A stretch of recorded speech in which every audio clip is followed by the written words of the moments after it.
Do you want to talk on recovery for another 15, 20 minutes, Jason?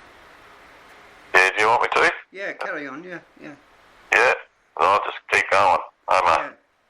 At recovery now? Yeah. Okay, well, my entrance into recovery was after 15 years of that. I went to a doctor, and he could see that I was doctor shopping. I was trying to get Valium off of him, and he just said, "You need help. You need help." And this was after I'd run away from my sisters. I'd run away from my flat down at Henley Beach because some guy was screaming at me. I went into the Henley Beach High School, hid under a tree, then went into the city, got more Valium, and that went up to my sisters, and then went to a doctor the next day, and he said to me, and this was a doctor I found it hard to get stuff from. He said to me, "You want help?" And I was ready for not to do anything. I realised that day that I wasn't really to do anything, but I was really ready to go into the Montville Hospital. He said, "You need to go into the Montville Hospital. You need some help." And I said yes, and that's where my journey's kind of started in recovery 17 years ago. And then I went to different rehabs. After that, the Earl McEwen, the one in Norwood, and then I got a placement. This is how I found AA. I was either going to Kaipo or going to Archway to Port. And I got into Archway to Port, and there I had to do the detox for a couple of days, and you got the plastic beds there. And anyway, I was there for 7 months. I can talk about this for a little while because now I'm thinking I've got 15 minutes. But this rehab was run by AA members, and I met my first sponsor in there, and they run through an AA program for 3 months while you're in there, and I met my first sponsor in there, Ivan. Don't know if you know any of him, but he's a good man, and I come into AA through that rehab. There were meetings in that rehab, and when they had these meetings, I saw people coming out the back, and they were happy and laughing, and I just thought, could you just PO so I can have my peace? And but I saw people, other clients in there that were going to meetings with Ivan, or going to meetings that come back and they were happy. And it must be what they say to us in AA, like, you want what we have in the big book.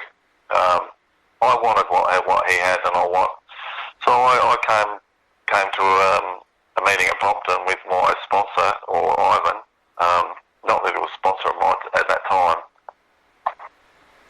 And I was trailing behind him 5 or 10 metres. I was scared. I won't swear, but S-less. And I came to AA, and he walked in, and people shook his hand, and they shook my hand, and I was just embraced. Just another alcoholic, and it has been a long journey since then. Like talking about your past is something, but talking about my recovery, I could probably talk for ages on that because a lot's happened. But so I asked him to be my sponsor after a while, and he said, "Oh, if I have to," and I was going to meetings with him, and I kind of ended up starting to go through the steps with him, because what I saw, what I didn't like in AA was always that third step. I made a decision to turn my will and my life over to the care of God. I wasn't going to turn my will and my life. That step just, and gratitude and that. It's like, what have I got to be grateful for? But he was starting to do steps with other people through the Joe and Charlie tapes or whatever. But so he got me to do the steps, so I decided to do the steps. Probably when I wasn't really ready. I wasn't ready to turn my will and my life over to anything. I did the steps with him, but he got me to write down my life story, and at the time I thought, what has this got to do with anything? This has got nothing to do with anything. It didn't sit well with me, and I found it very hard.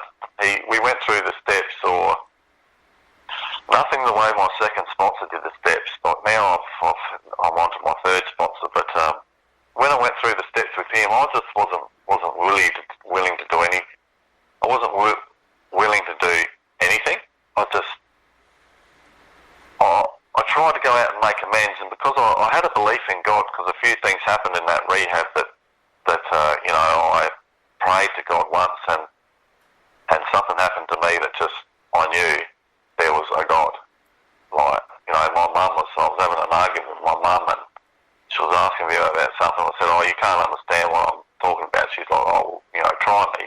And that just held me right in my tracks. And I just said to this higher power that I must have been hearing in AA, can you help me here? Because she's not happy, and stuff came out of my mouth that I cannot describe to you. It was that just made peace. Peace came over that conversation, so I knew there was a God, but I found it very hard to go. I couldn't go out and do the ninth step, making amends. I just couldn't do it. I tried to go out and do it several times, and I did it with one person, and he said to me, no, you can make it up to me. And I'll try not to swear again, because I'm a bit of a swearer, but I thought, I don't have to make nothing up to you. Right. I'm out here making amends, and to me now, making amends is, God can see that I'm making amends and I'm doing it, for me, to get it off of my conscience, the wreckage of my past. So I couldn't make amends, and he kept on trying to help me do it, but I couldn't do it. So there was a period there in my recovery where I was going to meetings and I was trying my best and doing service and doing the best I could, but I had a time where I hadn't done the amends. I'd lost my job.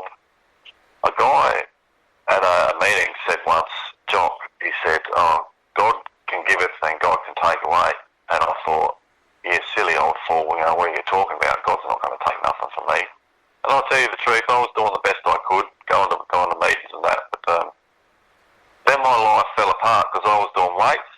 I was doing a hard job at Fleet Scope, like doing the steel. I was going to meetings, rocking up late with my subway and that, and thinking I was King D, and well, not King D, but I was still doing the best I could in recovery. I lost my track now. It came to a point where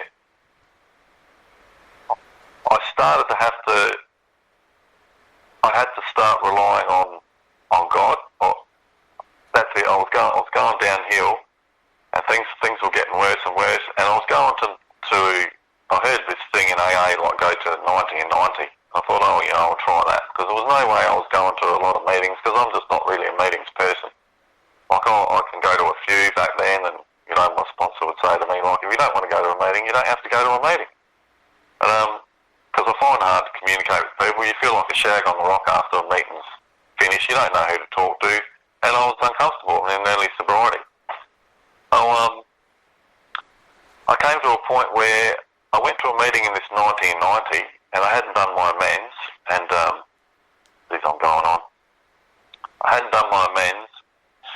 I busted my shoulder in ninjutsu that I was doing a martial art, and my shoulder packed out because I was doing weights, a martial art, and the job at the same time. And, just basically destroying my body, but I was, big and doing the martial art and all that and having a good time, but I just broke. I broke, physically broke, job lost, I didn't have that. And I went to a meeting, and after the meeting or during the meeting, I went out to talk to someone, and I just couldn't even talk to him. I was beside myself, I couldn't talk to him. And I left that meeting, and I rang Ivan, and I said, look, I'm getting worse, not better. I can't even, what is going on with me? So to 1990 to me, well, it wasn't anything. It was getting through that amends that really, I needed to get through that amends. It was like the Matrix, like a splinter in your mind. I could not do it, and happened with him, but things just started getting worse and worse, and I seen another member in AA, and I was going to do service at the Flinders meeting in the city, and I was doing service there and getting resentful at the old timers at the back, sometimes talking to you, and anyway, and I saw a guy in there that seemed like he was angelic, like after a meeting he'd clap his hands real slowly, and he just real quiet. He seemed like he was angelic, but yeah, he wasn't. But, so I asked, and what happened is, I'd seen an ex-girlfriend of mine and another guy I used to still with that were big time in my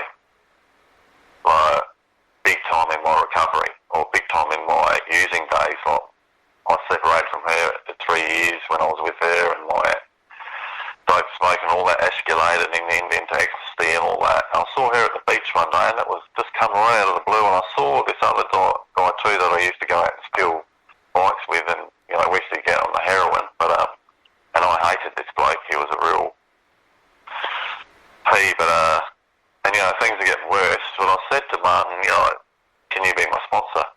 And he said, no, but I'll pray for you, that you get one. So anyway, I went, that failed or whatever, and I spoke to Ivan, and he said, go up to this meeting, and just go up to this meeting, because he had started with a different sponsor, and that was this guy. Anyway, so I went up to this meeting, and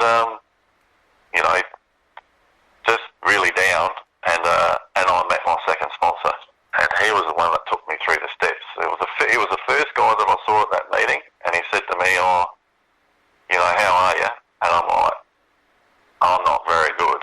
I'm not good at all. I've lost, job's gone because of the recession, and busting my shoulder, can't go through the amends. Things were just getting worse and worse, and he said to me, oh, well, you're breathing, aren't you? And I thought, that's good. And so we went through the meet, and he said to me later on that I looked like a person that had a backpack on his back. And I felt like that, and worse. And after the meeting, because I don't know who I want to talk to, I said to the higher power, like, will not mine be done? And I just went straight over to him, and and he said, he didn't tell me anything, because if you tell me what to do, I think you're a D-head, and I'm still that kind of way these days. Don't tell me what to do. Someone even told me to do this sober talk, and I thought, well, I didn't ask for your opinion, so Dennis knows that. But even the sponsor said the other day, the message comes through sometimes people that you don't want to hear it from, and he's fabulous. I'll tell you the truth, he's sensational. But so Ron didn't tell me what to do. He just said, if you need some help, here's my number. And off he went. He was a beautiful bloke, a beautiful guy, a guy that's taken a lot of people through the steps. And so the next day, and I rang him, and he said, come down to my place at Morphinville, and you'll have to catch. So I caught the tram from there. And I went down there, and I started going through the steps with him. And he said to me later on that he knew that I had the willingness to do whatever it took, because I took that tram down there. And I'll tell you, I don't know if I'm only just wording it now, I would have done anything then. Like, this amends was the hardest thing that I've ever had to do. Like, not now. Life is getting pretty hard, but when you give in, it starts to get a bit easier. It takes me a lot to give in. A lot of pain, a lot of, these other voices you're telling you he doesn't want to do anything and all that kind of stuff. But I went through the steps with him in a totally different way. I didn't have to write out my life story. He got me to write my resentments, and then he asked me to go through, did I want him to go through my step 5? Look, I went through 104. I missed out something with my first sponsor, but anyway, I went through the steps in a totally different way than I did with my first sponsor, and I felt like after that I started to have to pray to a higher power to help me get through those amends, because I would be sitting in front of the phone for half an hour wanting to ring these people. You make your list, you go through resentments, and he'd say, I think you need to make amends to this person. And I'm like, why? And as you do. And anyway, so had to start to rely and pray on this higher power that I didn't. You know, I'd had a contact with it, I knew it was there, but I didn't. Anyway, so I started, you know, I'd be in that much fear before I'd have to ring these people. You haven't spoken to them in 20 years, and you're ringing them up asking them to make them, you know, if you can meet them. And someone would say, well, what for? Or what do you want? And I'd eventually pick the phone up, you know, in total adrenaline like I am these days sometimes. I feel like my emotions have just kicked in the last couple of years, and recovery is a funny thing. And I went through those amends, you know, not all of them, but I went through probably a few more I need to do these days. But I went through those amends, you know, praying to God to relieve me of my fear, going out and trusting, you know, Him or trusting Him, and I felt like I was rocketed into a fourth dimension. Really, I see now, after 17 years in sobriety, I just got rid of all of that baggage and crap that was on my back. And, you know, even there's a few people these days I think I haven't made amends to that I probably need to.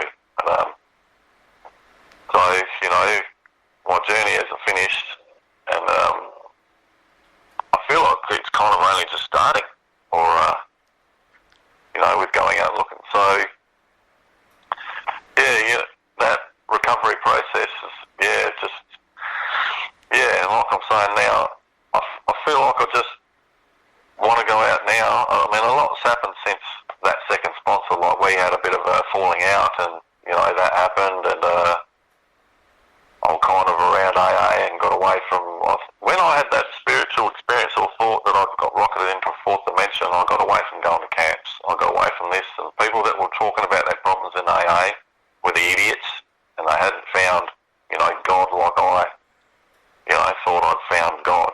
And these days I'm kind of one of those people that have got their problems and see that life is hard. Like recovery is hard. I've only felt my emotions kind of kick in the last 5 years. Like, I started to go to an emotional sobriety meeting. I relate a lot to kind of Bill W. story, where his emotional sobriety kicked in for him at 20 years, where he thought he was in deep depression, and that, so,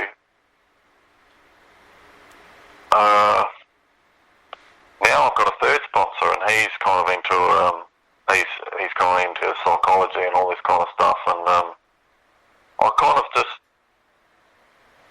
God has given me what I need and not what I want, and has given me, I see all of this as God's planning. Like, 17 years through recovery, you think you'd have a girlfriend, you think you'd be more spiritual and all this kind of stuff they talk about in AA, but, you know, I'm just starting to get in touch with my emotions. And when I had someone set me off at work yesterday, and well, I'll tell you the truth, I found it so hard to hold back my adrenaline. Like, it was excruciating. I wanted to go, and later on I wanted to go and kick this person in the face and do this and do that, but I think I've kind of got away from writing my resentments down and asked God to relieve my resentments. Got away from meditation, got away from service. Like, I go to my meetings, but you know, I've even heard a couple of people lately say that they're not going to meetings. You know, a guy I met at work the other day, 18 years sober, this right out of the blue, he said to me, he's not going to meetings anymore. I thought, how can you not go to meetings? How can, this is just, to me, this is AA. I will always be going to meetings. I will always try to give back, because, you know, I've got all of this knowledge and this freedom through the, let's say, through the, what I call the steps, the program of AA, or the steps of AA, has given me freedom, and now it's giving me a light. I'm finding it hard to get out there and take this life by the cojones, but because of my fear. And yeah, all of this, all of it, a whole lot of it, and there's probably more stuff I've missed, is all through me turning my will and my life over to the care of God, because that's what what I did when I went to my second sponsor and I was in the down and out there. I thought, look what I just got to give it all to him. He can have it all. Right. I just was wrecking things. My body was a wreck. I was losing it. You know, I was down and out in AA, doing service, doing this, when I hadn't gone through, you know, making that amends. And now I see everything as God's planning. And that it's to me, it's a real loving God. It just loves me to a point where it knows exactly what I need. I mean, look how long this has gone on for, trying to do this sober talk or trying to go out there and, it shows me like the power of prayer. But a big thing for me is pain. And, you know, all I've ever done is kind of just try to put one foot in front of the other, even while I was in that pain of walking around, not doing the steps and with a broken shoulder and, you know, just wondering what God's given me. And AA sucks or not AA sucks, but I was just real down and out. You know, I had to go through that pain. I've had to go through the pain to get to the other side, and that's just the way I am. I think. I mean, even my sponsor now talks about being stubborn, and I've got this kind of other voice. I think it's my childlike voice that, you know, that's just frightened of going out there and doing stuff. But I'm going to get it, go out there now and do stuff. And even after praying for the willingness the other day, I've even started to do a bit of meditation. Like I've done this now. Like I need to get back into more of AA and have a bit more of balance in my life. I find that I don't.